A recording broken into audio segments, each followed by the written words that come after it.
Welcome back to your new favourite mountain biking podcast. It's Mountain Biking in South East Queensland, episode 3. We're back with the original Andrew, and we're back with Oppy once again. I am so stoked to be in the room with you guys again. How's things? Happy New Year. Happy New Year. Happy New Year. Have you been out on the bike yet? Oh, yeah.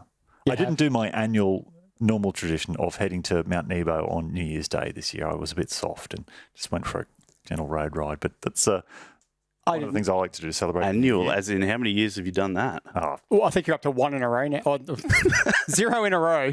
I've had to reset the count. That's right. Yeah, we're back. I actually did do a Nebo on New Year's Day on the dirt. It was a magical day out.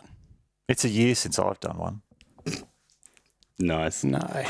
We were asked for more puns in this episode. I'm counting on you guys to bring the energy wise. We like to keep cycling these things along and keep things moving.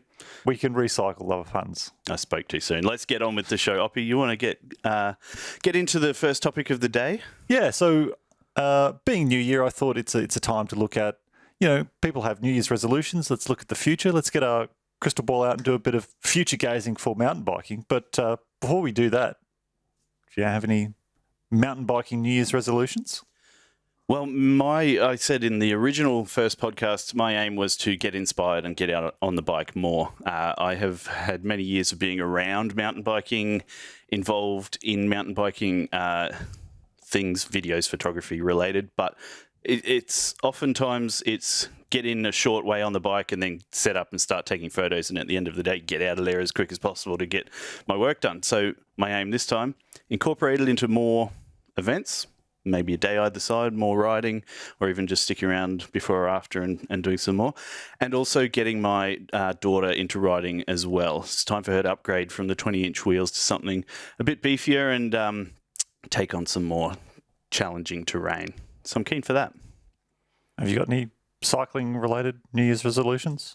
I think my distance was down 23% last year, along with all my other Strava metrics. So I don't know what I would like to bump those back up. Looking at a couple of races. I mean, we were talking about the port to port is now coming down to South East Queensland. So stage race in the backyard. Have to get involved. No specific big goal that I'm going to latch my hat onto. I think was it part of might have been part of the on the aside discussion the other week about the rather than linking your sense of worth to how the outcome goes, like to the process. So just getting out and riding is good and fun and wholesome and helps you get fit, rather than if I don't get top 20 at the Epic, the year is ruined. I would like to get top 20 at the Epic again. It's been a long break since I've done well in a mountain bike marathon, but I'm not going to let that tarnish the rest of the good things that come out of mountain biking. Oh, my only Epic goal is just to beat you at the Epic. You can beat me next weekend at Wild West. You will. Oh, I think consistency is what I'm going to try for. A bit more consistent riding. I'm sort of looking back at last year. I'd ride and then sort of ride, and so trying to get a bit more consistent time on bike. How do you do that? You juggle, a lot of things like everyone. For you, is coaching a helpful thing, or is it setting goals? How do you think you'll achieve it? Well, I don't know whether I've mapped out a plan for it. Ride to work is underlying that, and going to bed earlier, getting up earlier, being more organised. Those are, I think, the things that underpin being more consistent.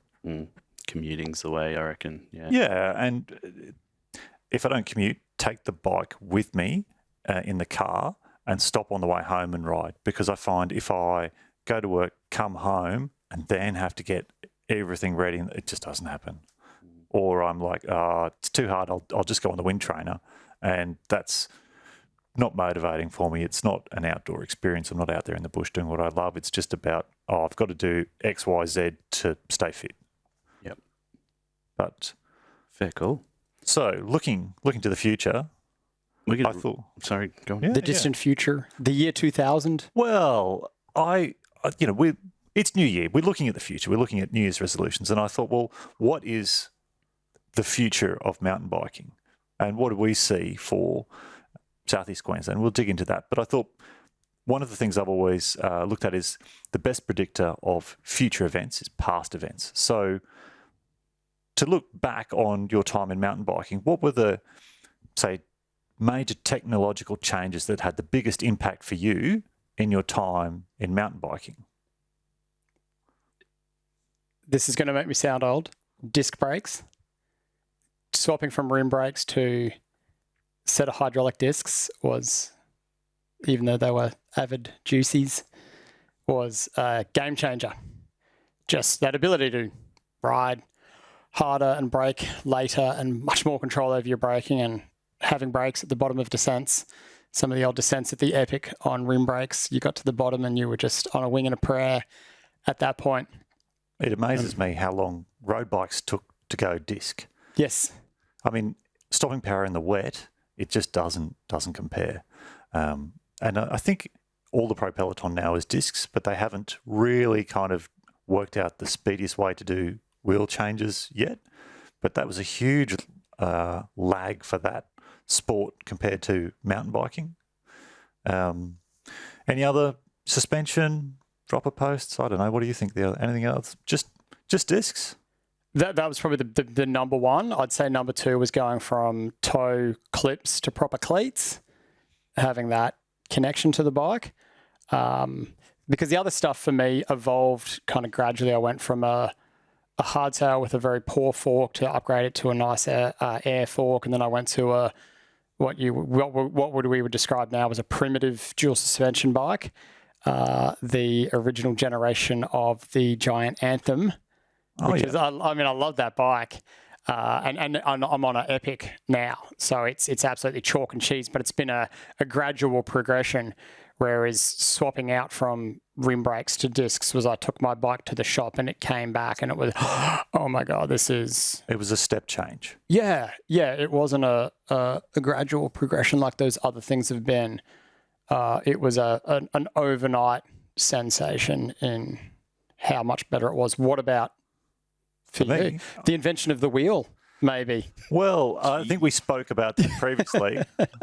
And we'll get around to some more of those. But That's called episode 0, year 0. Yeah, well, I didn't have wooden rims. Actually, I did have a bike that had singles, but we'll get to that another episode. But I think clipless pedals is the thing that I first remember making a difference. People that had clipless pedals, the original Shimano 737s, I think they were. Do we need to pay Boeing for that? 737. So it's an aeroplane. I don't know whether they was. I think that was what the model number was. Anyhow, whatever they were, I think the XT was 737, and I think the LX one was the 525. Oh, okay. And they only had single-sided spring action. Anyhow, the people that had them, it was noticeable, had a distinct advantage in racing. And that was probably the biggest step change I noticed. Were you riding toe clips? Toe clips. Yeah, but not just flats. Yeah, so the reason they called clipless pedals is because the original pedals had a plastic or a metal clip at the front which retained the toe of your shoe, and then there was a strap that went around. Yeah, that's what I started on. Yeah, clips and straps. Yeah. And they evolved from road pedals, and when road pedals went clipless. It was quite a while, but Shimano came out with the first off-road clipless pedal. And interesting fact, the cleats are still compatible from the original pedals. So they got it right the first time with that. Lego is all still backwards compatible too. The Lego you buy today will fit the original Lego you bought. Unless you have the original wooden Lego toys and the die-cast metal cars, but that's another. The plastic stuff. The plastic stuff, yeah. Okay. The blocks. The blocks system. So that was the biggest thing I noticed. And I think a lot of the other things, suspension was a big one, but... To go from no suspension to forks? Well, what if my first suspension fork might have been like an RST, and the reason I say it wasn't a step change was because they barely worked. That's right. So it wasn't as big a change as you thought. I think the first suspension I rode was the RS1. Gav Greenhill had RockShox RS1s. The upside down. No. That's what they became. That's what they became. But the original RS1 was, and that's why they reissued that model number for RockShox a few years later as an upside down fork. But RS1 RockShox 1. They were the predecessor of the Mag 21, which you might remember. So they were an air oil fork, and they had 50 mil of travel and about 20 mil of flex. And does that give you a combined 70, or do they subtract from each other? The flex was, and you end up with. If they flexed too much, they would bind and not actually. The telescopic action wasn't very good. So that's why I said they weren't a step change. Because they were only incrementally better than no suspension fork. Yeah. And it took a long time for them to get incrementally better, stiffer, more travel. I had a Mag 21, which was the second generation of RockShox forks that had 50 mil of travel. They were air spring with oil, and you could long travel them and make them 75 mil. Are you a psychopath? Yeah. What are you going to do with that? I remember the first time I saw Ian Wilson riding his GT LTS Boomerang cross country. And I'm like, you're mad. I'm like, how can you do that with 4 inches front and rear? That's way too much suspension.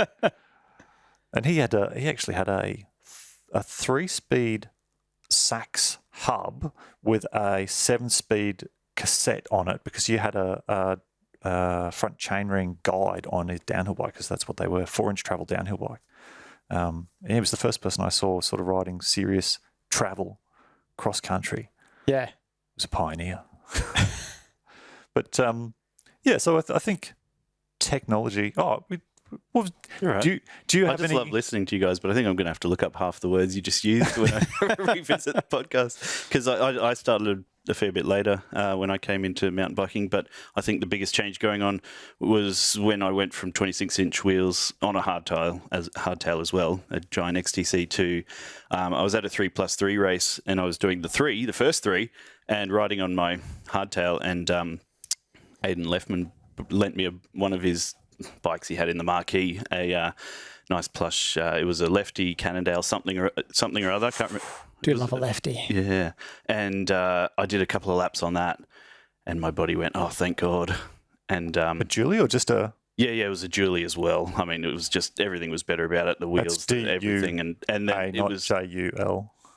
Me Julie. Not a Julie.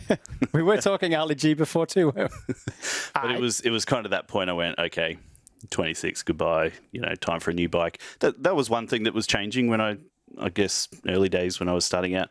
But the other thing that's so handy is e-bikes, especially for me, to be able to get around when you have to get to a spot on a course or, on a rail trail that's one direction. You've just got to get speed to get ahead. When I'm grabbing my camera out of my bag every time I want to take a photo, that could be tiring, and adding the manual legwork of cycling a traditional bike makes things a lot harder to get ahead and get the shot. And so some people might call it cheating, but when there's a job to be done, an e-bike makes it the right tool. Yeah, it's the tool for the job. And so batteries are tech that make a lot of difference, and I think batteries across everything, including lights as well. The lights last longer. That sort of stuff.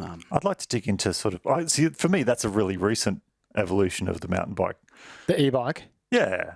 I mean, you think about it, like I started riding in the 90s, early 90s. 1990s, listeners. Yeah, not the 1890s. I've watched most of the development of mountain biking occur. And, and the reason I wanted to talk about some of the old things that happened is because it's like, well, where do we see those things going in the future? So technology, I think, has been, one of the big changes, like how the bike works. We've been through the pedals, we've been through fixing the gears, we've got rid of triple chain rings up the front with a front derailleur that went to, I think it was a very small amount of time where we were down to 2 chain rings, and then just a single chain ring on the front. 2x10 SRAM XX on the... Yeah. When they first got the podium in the World Cup, I remember that picture in a magazine. So what's really interesting about SRAM, the SRAM rear derailleur was originally developed by Sachs, and SRAM, RockShox, bought the mountain bike component company Sachs, which were European. Yep. And they rebranded it and took all the engineers to the States, and so they still make chains, but most of their mountain bike components now is living with SRAM. Okay. So yeah, bit of fun history. They made the first plastic rear derailleur that the same as, I forget what the first XX ones were, but with grip shift. Grip shift. So that's the origin of the name SRAM.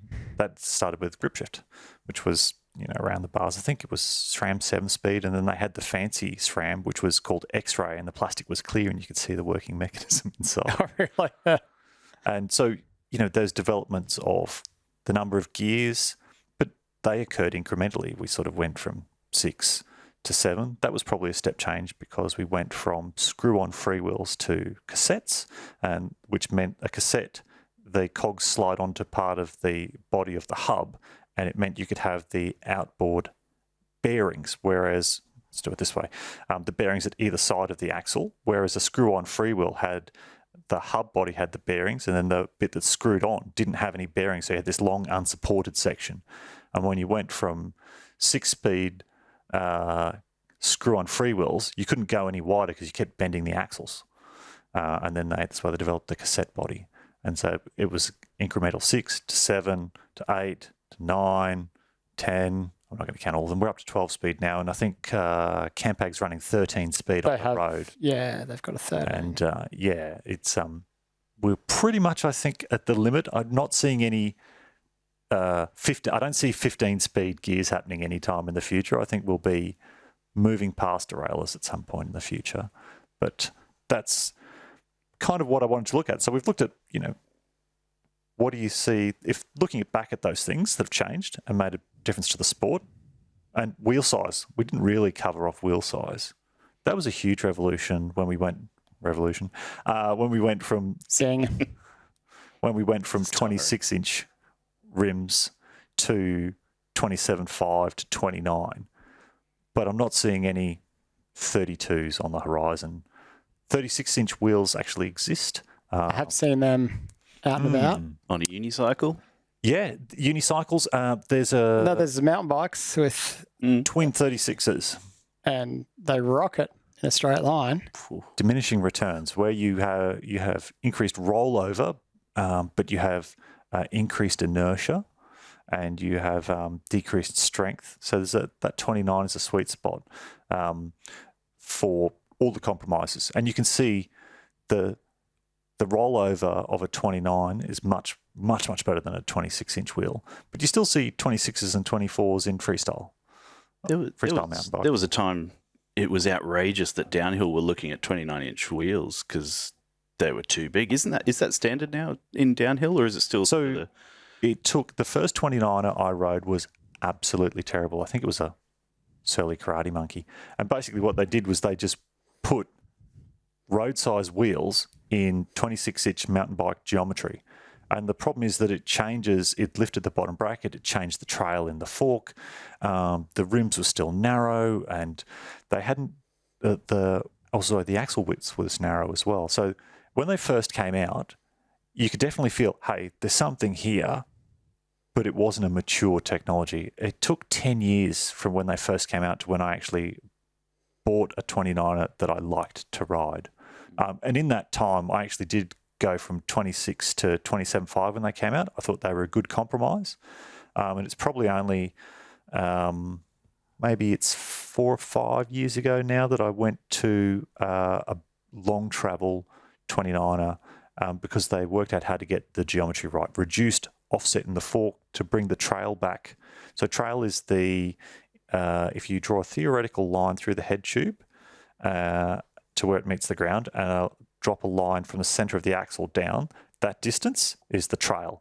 And funnily, the trail numbers are back to about what we were with a 26-inch wheel because we've changed fork offsets and head angles. So we're back to the same sort of feel, but it did take a long development time. I think the Gary Fisher, the G2... Genesis geometry was, they had the different G2, offset in the forks.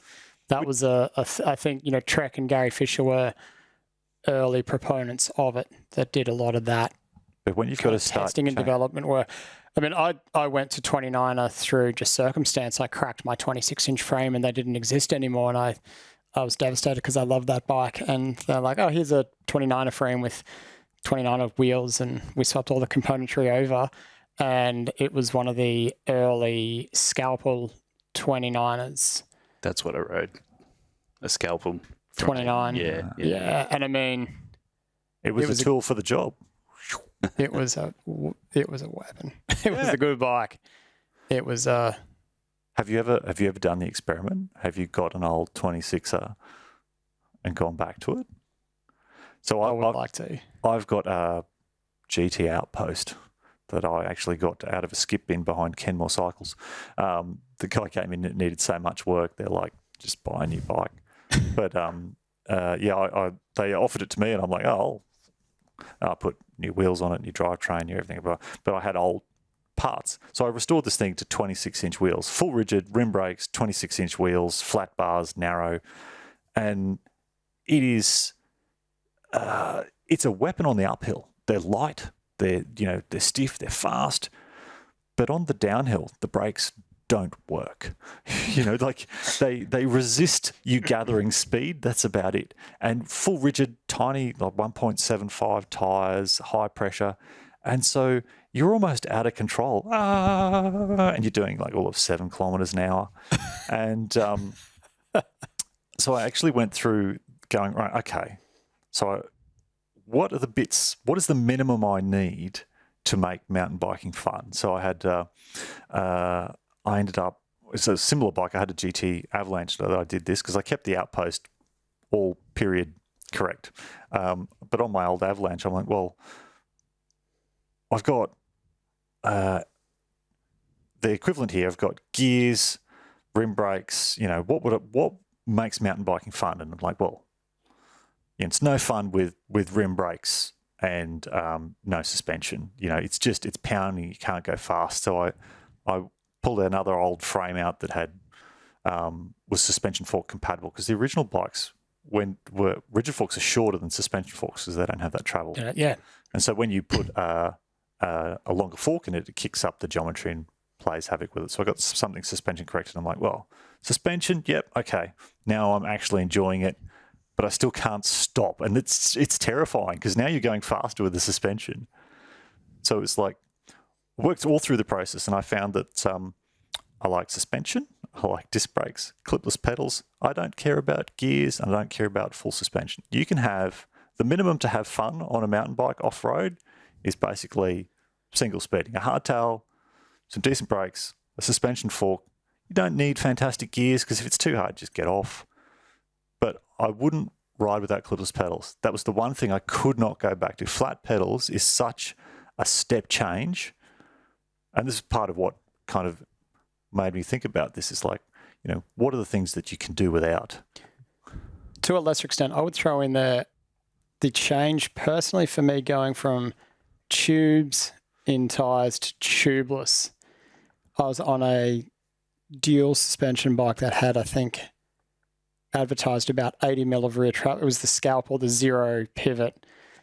It was basically a hardtail with a shock in the chain stays. It's like, so the seat stays, the chain stays were solid and they would flex. So it had travel, but it wasn't plush. And running like 2.3 inch tires on it and being able to like drop like 15 PSI out of them without fear of flatting basically gave you an extra 40 mil of travel. Because talking about what you're talking about, I enjoy taking my gravel bike out and riding mountain bike trails on it. And it's got the little, it's not head shock, it's future shock. It's got the little 20 mil suspension in the handlebars. So it just takes the edge off enough that you can barrel along being shaken about and your hands still work and you can still see. It's got disc brakes. It doesn't have a fantastic gear spread on it because it's not designed for climbing. And it is, and clip-in pedals. And it is great fun. There's a few things I balk at on my local trails where I'm like, I will just send it on a mountain bike, but on a gravel bike, you're like, I don't really like this position for dropping off this, and I don't really have suspension. It's just the handlebars are suspended, but which feeds into what you were saying though, like just that little bit of suspension, powerful braking, and being clipped in. And it's it changes. You ride a trail on a mountain bike, you're like, oh, this is just a cruisy little trail. You go and ride it on something that's not a modern 29-inch mountain bike, and you go, this can be a lot of fun. this is a whole new challenge. I think it's a statement on the trails, though. You can have a lot of fun riding a lot of our mountain bike trails in South East Queensland on a cross bike or a gravel bike. I've done when they redid Wayne's World, I set myself a challenge to clear that on my road bike, and I went out and back on Wayne's World without putting a foot down. And there is a photo of DK and me cutting through Gap Creek. We came down Lantana, as it was then, Rocket Frog now, and popped out on Bilby Road at Chapel Hill on our TCRs running like 21 mil tyres, pumped up to about 137 PSI. Yeah, that is, like you said, there's a bit of a statement on trails that you can ride them on a road bike, but people are out there on these overbiked. Yes. It's actually one of the tools I used to use when I was building trails or designing trails is, can I ride this on my full rigid single speed as a judge on whether it was appropriate? If I could clear stuff on that, I'm like, well, you know what? That feature can remain in the trail because most people should or can ride something like this. It might take them a couple of goes, but it's not too hard if I can ride up it on a full rigid single speed. So it was a good gauge. And you're right, tubeless has been a game changer. The only my commuter bike runs tubes. Everything else tubeless, and that's probably was a step change. But when you think about it, where else is there to go with wheels? We've done size, we've done tubeless. There's a little bit of tinkering now with internal width. Width. Yes, yeah. My newest proper mountain bike has got significantly wider rims, and I would say there's a discernible difference just in how much the tyres contact the ground now. So I think, but it's refinement. It's not a step change. It's well, I haven't gone from a 14 mil rim to a 30. It's gone from 27 to 30. Yeah. And it might all just be psychological too. Oh, well, actually, I'll tell you what's really interesting now. When you look at World Cup XCO, Cross Country Olympic, Nino Schurter's running 2.4-inch WTs. So they're big bag, they're lighter. So a bigger volume of air, you can run a lower pressure, you can get more traction on the ground. So I think that's, but again, it's incremental. There's a bit of aerodynamic work going on now with the profile of the rim matching the wider tyres, especially in gravel where you've got higher travel speeds, but tinkering. Yeah. So, I mean... Are you saying things are sort of at a point where it's only marginally going to get better technology-wise? Or Fox and RockShox have both come out with their electronic suspension management. So the fork will detect a bump and tell the rear suspension what it kind of needs to do. And I think they all tie in with your gear shifting, your gear selection and power output. So like, is this person hammering an uphill and is this just an inconsequential bump, or is this person coasting a descent? So do you mean, to ask the obvious question, is this like real-time adjustments? Yes, like making like a thousand times a second. Something like that. So yeah, I haven't ridden it, so I don't have a personal opinion on it. Just I know this is where it's kind of floating around at the moment, and it does sound, so like the next kind of the new horizon. Wow. So before we come full circle and move off this topic, with the wheels, the other thing that happened is axle width. 110 mil front axle.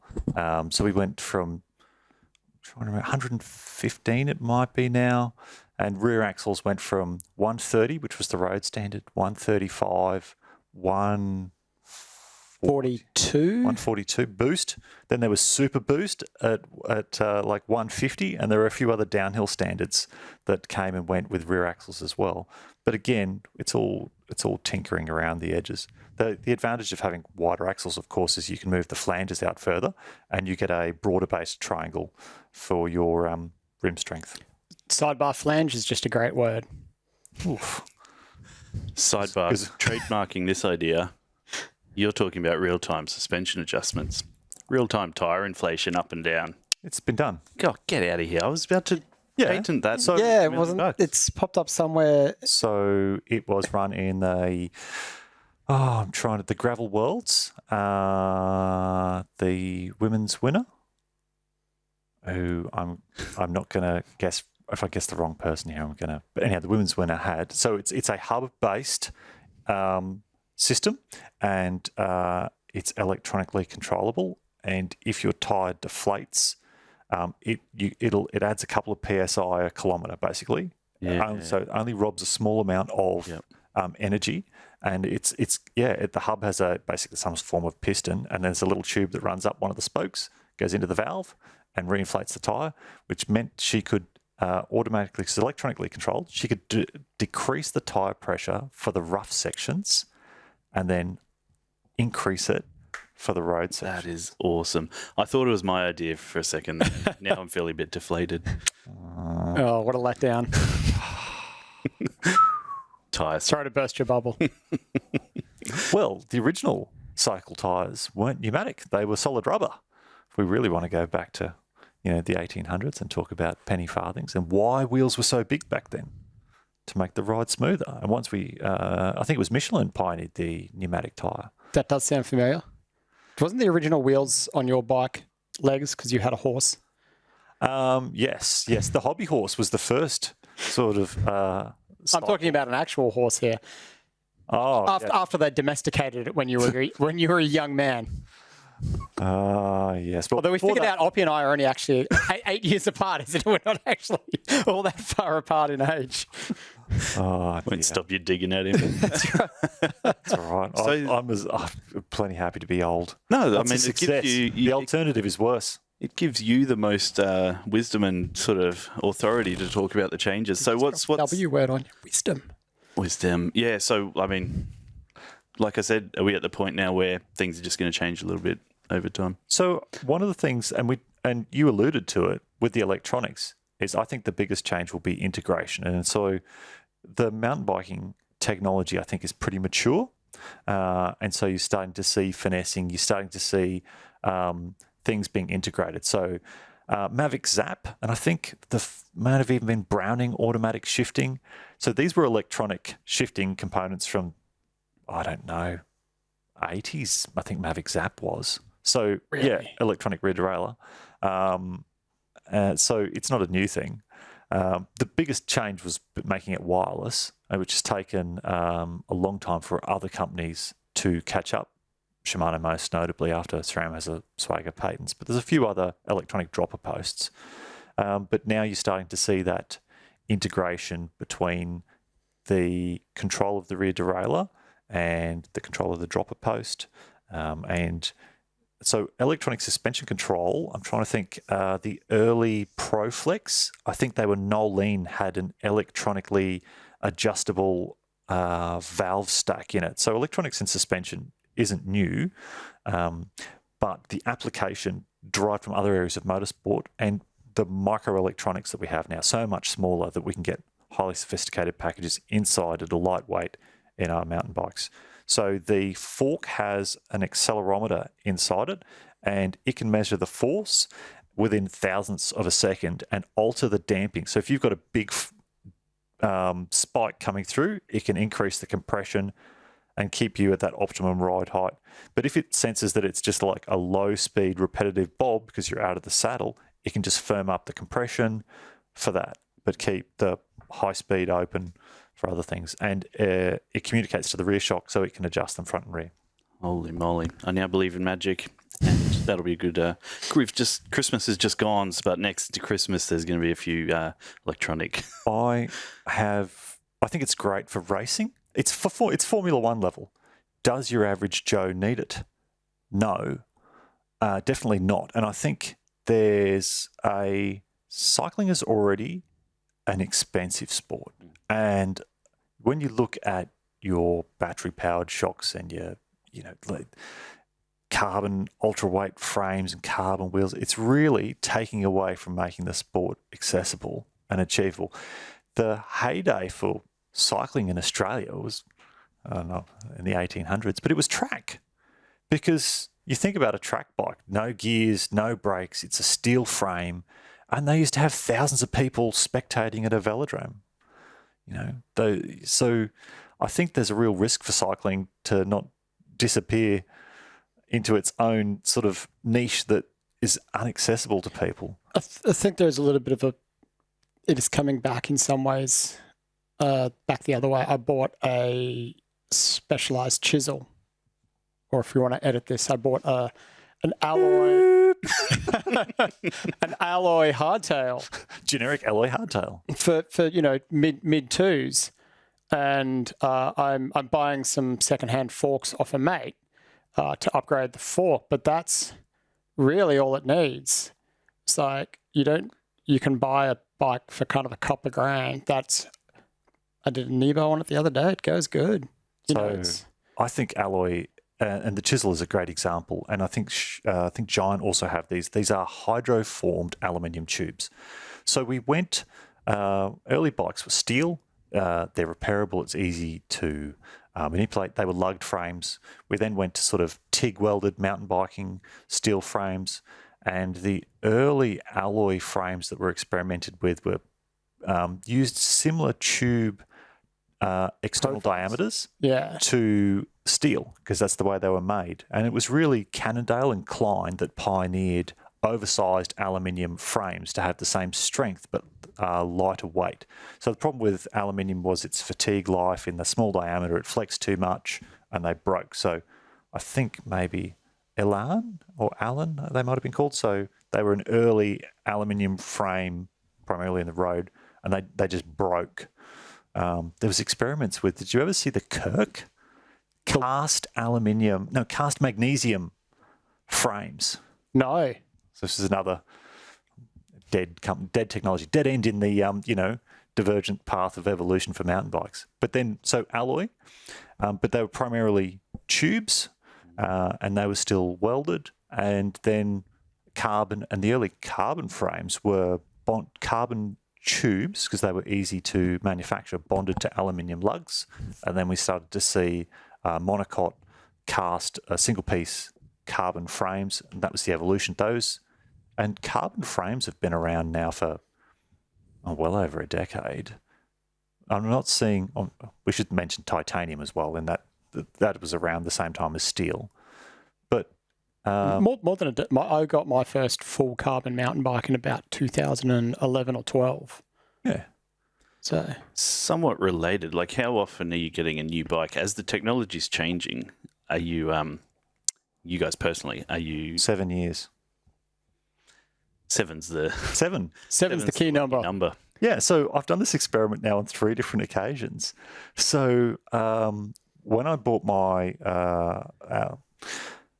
was it an enduro bike? My last enduro bike I bought, which is a 160 on the back, 180 mil fork up front. It's long, slack, low, yada, yada, yada. It's actually out of a niche manufacturer in Finland called Pole.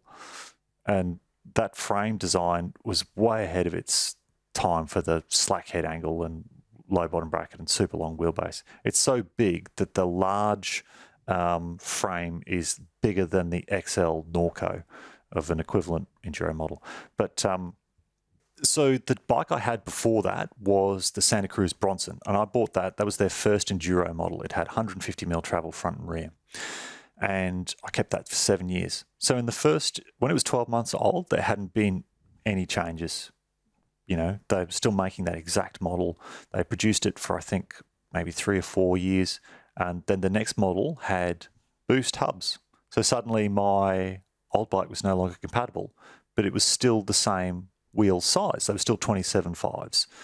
And so in 12 months, you don't tend to see a lot. 2 years, there might be something. 3 years, someone's changed a freaking standard. It's a bottom bracket or it's a headset diameter or something, and it's not backwards compatible. But what happens, though, incrementally over models is the geometry changes. So the newer enduro bikes were longer. So what had been an XL was now the same size as the large as they were sorting these things out, and then it got lower. And so I got, they were press-in headset cups rather than full integrated. I bought an offset headset cup, so it slackened the head angle. And I bought offset shock bushings, and it lowered the rear end. And then what else? I got a larger diameter, a larger volume air can on the rear shock. So all these things happened, and I got a larger internal volume set up for the fork. So all these things kind of happen over time. And then after about 5 years, I really started to notice the difference in competitiveness. And it was like, wow, because it took a long time for the 29er enduro bike to mature because geometry things that we talked about.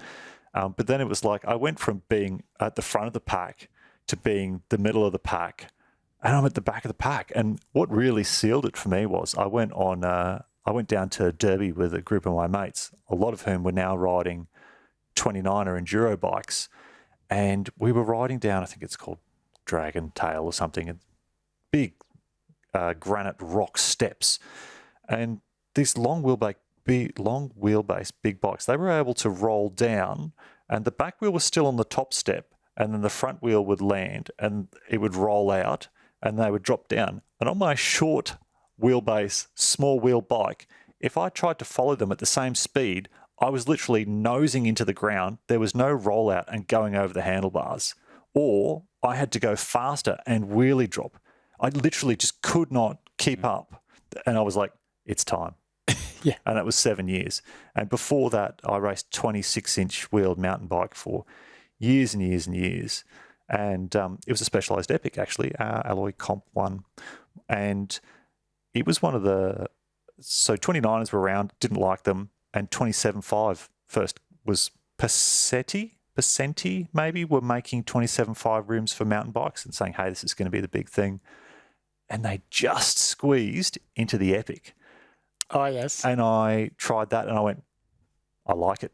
It's not too dissimilar to the 26. It's got a little bit more rollover and it doesn't affect the geometry as much as what 29er has. And I rode that for, I think, 2 or 3 seasons.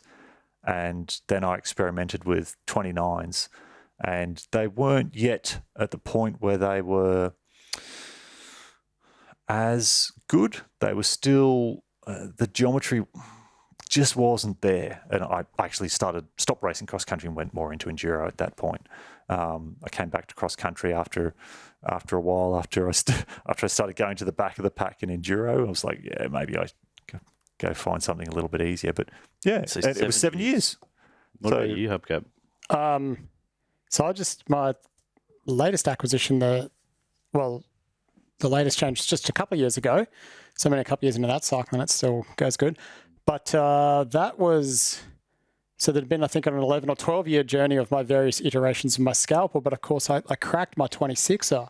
So that sort of forced the change to the 29. But I probably had that for about 7 or 8 years. And I didn't... 7 or 8.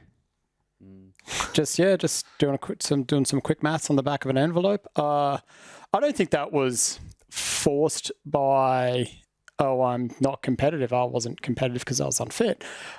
It was more, I was in a position where I was like, I can get myself a really nice bike, so I'm gonna do this. But then getting on the new bike, I was like, I'm gonna have to get my dad to run behind me holding the saddle as I learned it, because it was just so phenomenally different. I think the head angle changed by about 7 or 8 degrees. And it was just, I don't know how to ride this thing. I literally had to learn how to ride a bike with modern kind of cross country geometry. It was so vastly different to what I had been riding. And I do wonder if your journey through the bikes is also a reflection on how racing has changed. We did talk about racing the other week, but the growth of enduro and the competitiveness of it and the changing of trails from, we joke around about the trails all being like berms and doubles. And, cross-country bikes are a great tool for, fire road climbing and, less aggressive, less BMX-y style trails. I rode Death Adder the other day and I remember riding this when it was just a rock-strewn thing, and now it's manicured and super, and I'm riding down it slowly because I don't ride those kind of trails a lot, and I was like, yeah, you could absolutely send it. I was like glancing over my shoulder. I'm like, there's going to be guys coming down here, or guys and girls coming down here at like 70k an hour. Maybe not 70, but still at speed, with commitment. Yeah, because I mean, like the bikes and the trails are built for that these days. Where so is your 7-year thing more a reflection of how the outside, like how the trails and how the categories evolve? I think, in retrospect, looking at that, I think enduro is a lot more technology based. It's more technical. It's more terrain. It's a critical element. Same downhill. The evolution of downhill. If you've got a 5-year-old downhill bike, you're not competitive. But when you look at how long it took road pros to move to disc brakes and how long it took cross-country mountain bikers to move to 29ers, the technology, the lungs were a much bigger factor than the machine. But whereas I think for enduro, the machine plays a big part of the question. You know, the performance, how fast you can go through things.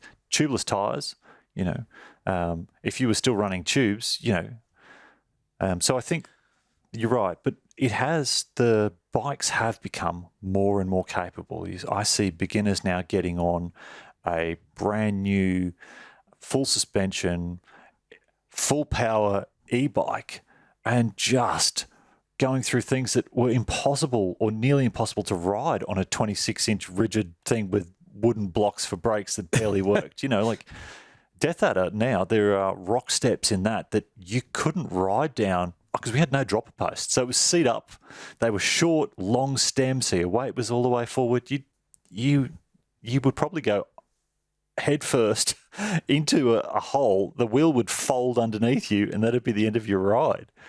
But I think that capability increase of bikes has had a counter effect on trails. People are going faster and trails have got more open.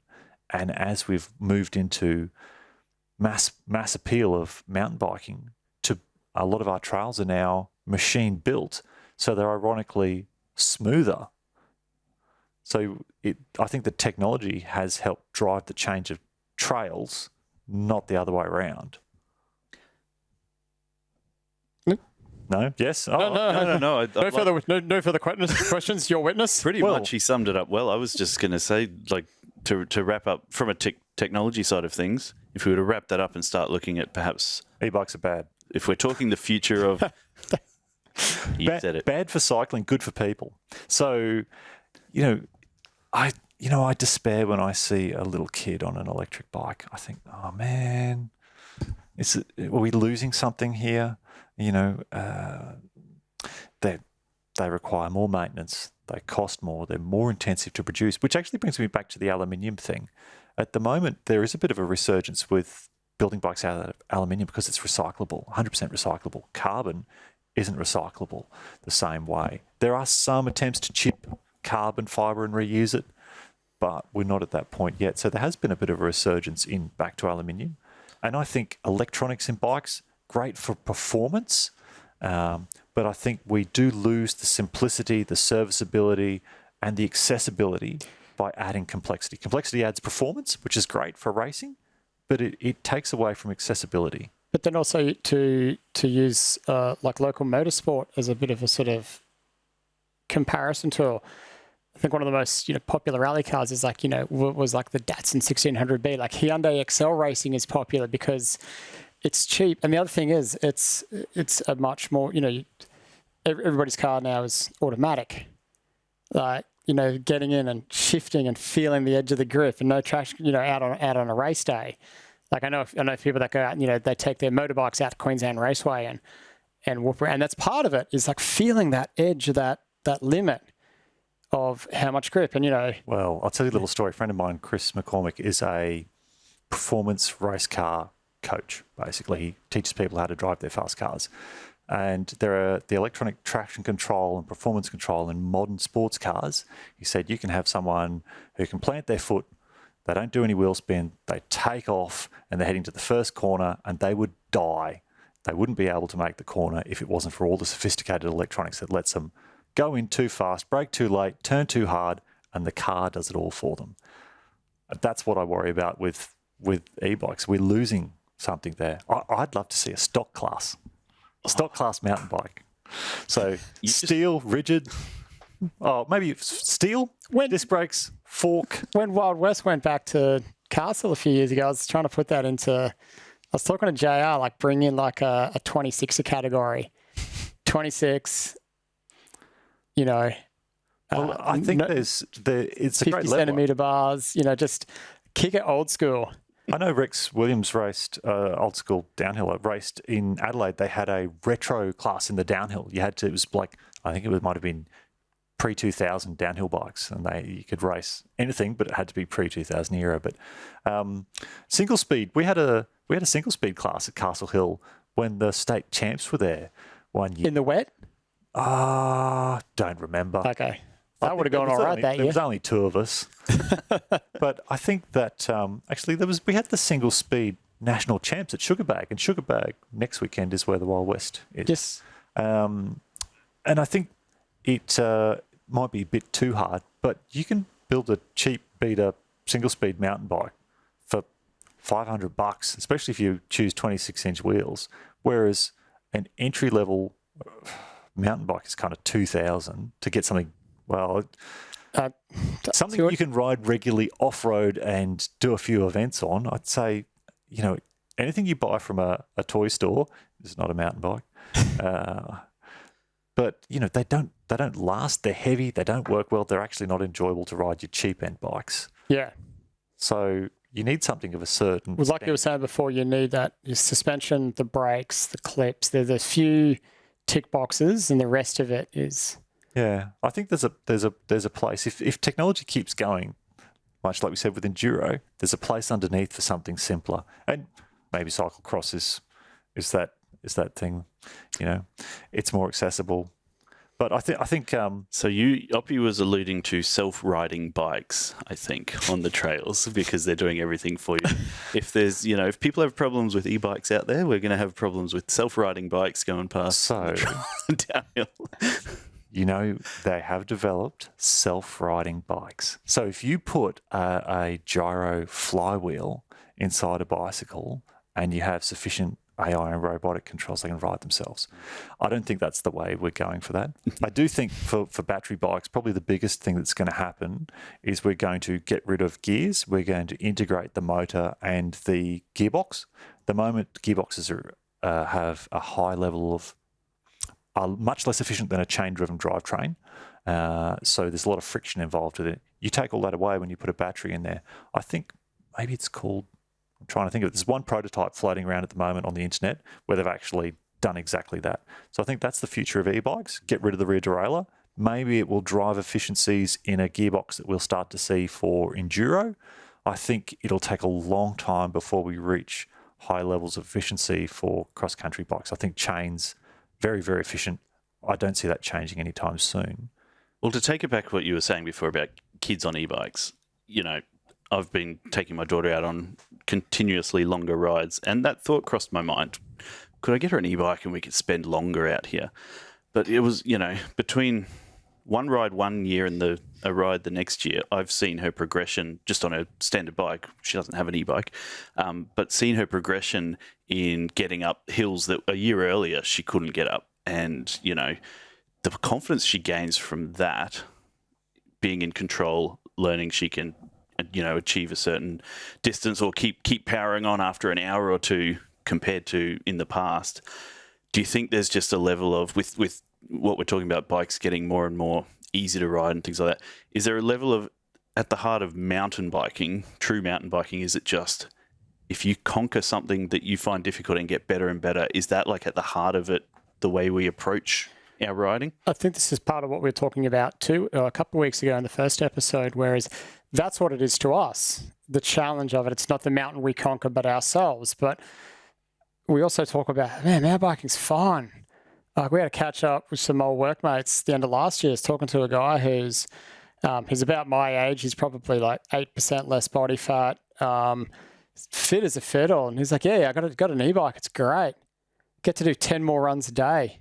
because he's not burning his energy riding up the hill, which is for him, that's just a means to get to the top of the trail.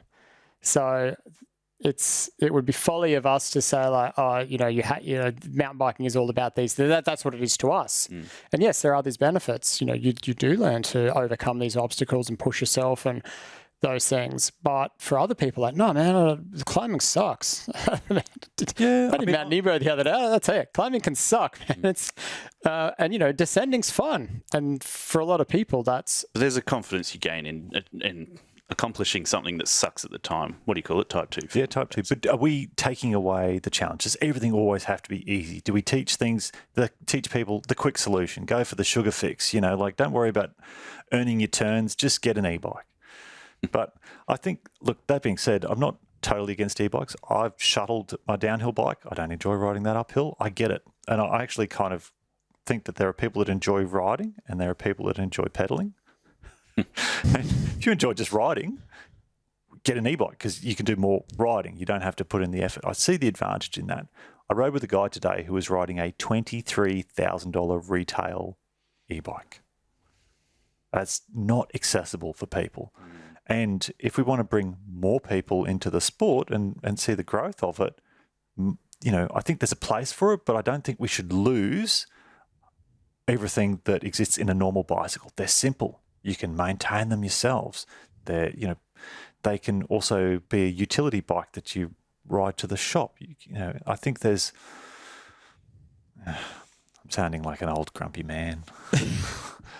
Well, I mean, there's got to be reasons why you would buy a $23,000 bike. I'm assuming he's not a professional. He's just a very he does use it as a tool as well. So this guy's a coach. He enjoys riding with his athletes. They're much fitter and younger than he is, so he can keep up. I did a lap with said person the other week before the race at Toowoomba, and I was on my acoustic bike and they were on their e-bike, and I was like, no, come with me and tell me, like, because he not can an acoustic bike, it's a bike.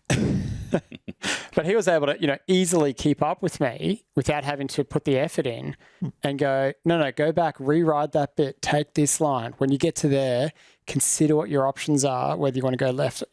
It's a tool for him, for that person. Yeah.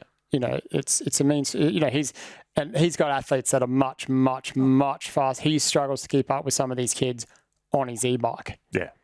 So I just think that we need to be aware that there's a value in the simple solution, and there's a value in having to work to achieve something.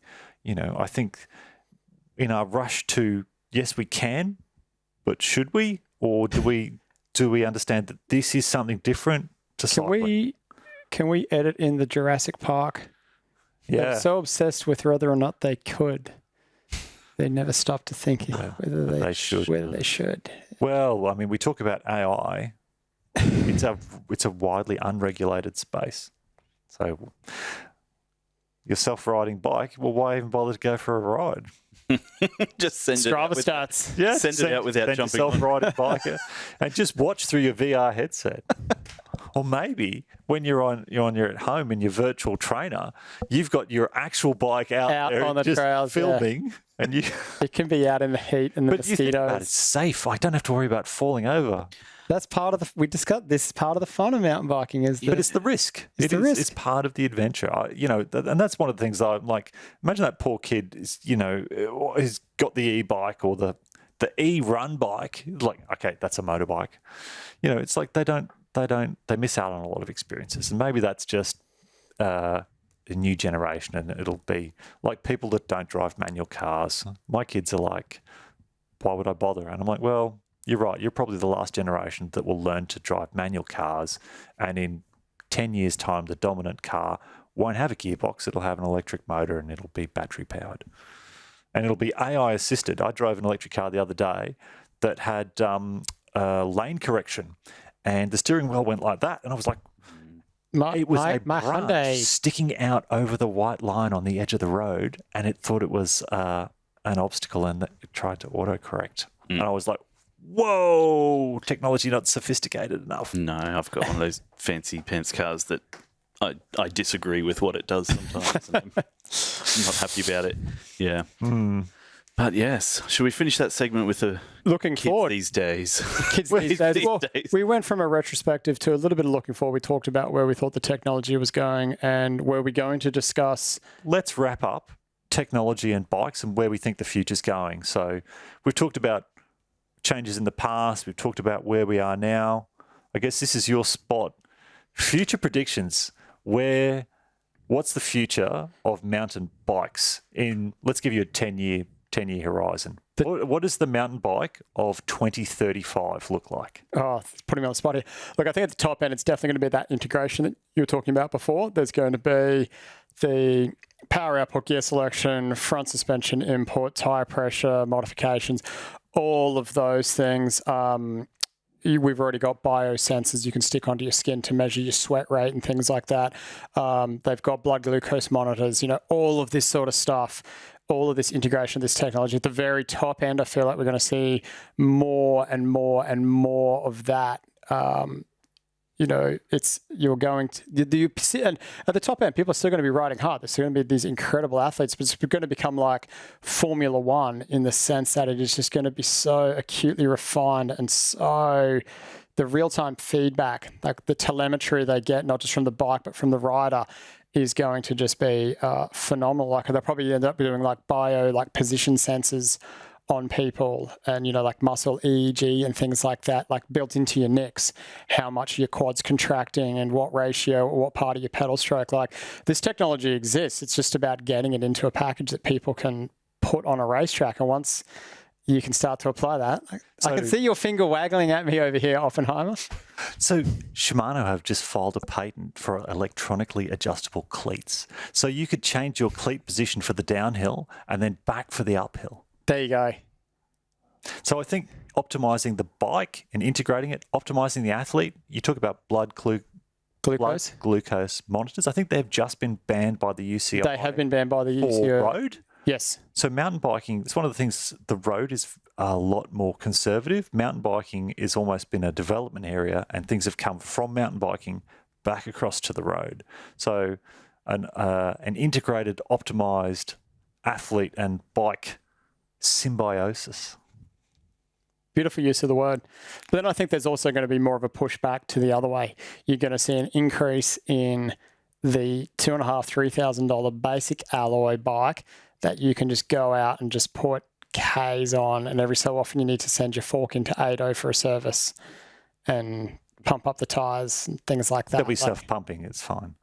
Or No. They'll be tubeless and I don't know, they'll be have some form of high density closed cell foam that you select that doesn't leak air. Potentially, but I mean, the tyre inserts already exist. But lightweight ones. That's the problem now is the weight of those. Yeah. So. But yeah, so self-healing tyres. I think you'll see kind of both of those things develop in that higher end technology will just continue to get more and more incredibly high end. And then your entry level stuff will be not bare bones. And of course it will progress too. We were talking about the incremental steps before. Like your entry level bike, you would hope that they'll keep that around that price point that is, genuinely affordable for people to go and just get a bike and go for a ride for the simple sake of just getting on a bike and going for a ride. I mean, I hope that's where we kind of, and then there'll be, of course, tiers in between that too. There'll be all sorts of stuff, but I think the sort of top end and bottom end will continue to get further and further apart, but each with their benefits, if that makes any sense. Yeah, I think when the top end moves up and gets really sophisticated, it leaves enough space underneath for something else to move in. And I think the developments and refinements up here will trickle down, and we see that it takes a long time. I hope that the cheap utility cycle or mountain bike, the entry level thing, doesn't go away, and we just become consumed with the top end stuff. So, do you have a prediction for what your 2035 mountain bike? The future of mountain biking. So my answer is not to do with technology. Mine's more around the way people get to trails, interact with trails, and particularly I'd like to see a lot more education for young people in mountain biking, whether it's school camps, programs, more and more. It's a great tool for learning self-confidence, mastering a skill, doing something that is dangerous, within reason, obviously. And I would like to see the growth of and the accessibility of people riding from a younger age. So that's a culture. So culture and mountain biking culture might be a topic for another day, and we don't have time to talk about trails and the impact of change on trails by our technology. For me, I think the dominant mountain bike of 2035 will be e-assisted. It'll have integrated gears with the drivetrain. It'll be easy for people to get on and ride. This is what we were talking about. So I think there will be, and they will get cheaper. So a 2035, despite my distaste for them, I think a 2035 mountain bike will be aluminium, so it's recyclable. It'll have a battery in it to assist people to make it easy for them to do mountain biking because it's hard. It'll have no derailleur, it'll be a gearbox. And for every size person, a different size frame so that they grow with the people. It'll be a small bike for small people with short cranks. So it'll be a refined product. I think that's what people will see as a mountain bike. There might be some other thing that's like a utility bike that is your simplified thing. And there might be, like how people go back to vinyl now, there might be your retro grouches that are a resurgence in, and there already is, think clunkers, think tall bikes. There'll be another niche for that. But I think the mountain bike you buy in 2035 will be individually sized, maybe even down to wheels, and it'll be fully integrated. It won't be that high-end electronic controlled stuff, because I think maybe electronic controlled shocks just isn't necessary for your riding around. But you might take it to the shop and they plug it in and tune the shocks, and it's done. I think that's what your 2035 mountain bike will look like, and I'll hate it. I will be there with my steel bike and my single speed shaking my fists. And your knickerbockers and cotton jerseys. Wool jerseys, sorry. Heathen. Hand spun. All right.